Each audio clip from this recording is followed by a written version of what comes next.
সাহরি করার কিছুক্ষণ আগে যখন গার্লফ্রেন্ড বয়ফ্রেন্ড ফোনে কথা বলে তখন পুরুং পুরুং পুরুং পুরুং। হ্যালো জান, কি করো? এই তো জান, আম্মুকে হেল্প করলাম খাওয়া গরম করতে। কি কি খাবা? ভাত খাবো, ডাল খাবো আর একটু লেবু আর মুরগি মাংস। কি যে মজা! মজা না?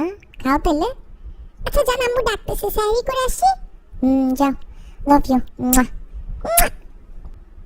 সাহরি করার কিছুক্ষণ পর যখন আবার ফোনে কথা বলে তখন পুরুং পুরুং পুরুং পুরুং। জান খাইলা? হ্যাঁ জান খাইছি, খুব মজা ছিল। তুমি খাওয়া দাওয়া করছো? হ্যাঁ খাইছি, নামাজ পড়লাম। তুমি পড়ছো নামাজ? হ্যাঁ জান পড়ছি। ঠিক আছে, কি করবা তাইলে?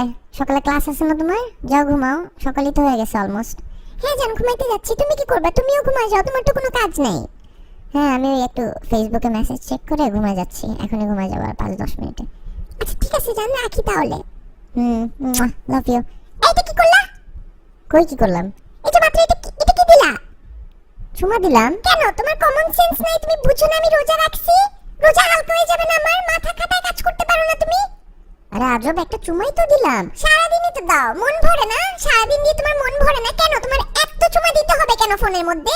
ফালতু যত সব, আমার রোজাটাই হালকা করে দিলা। ধুর।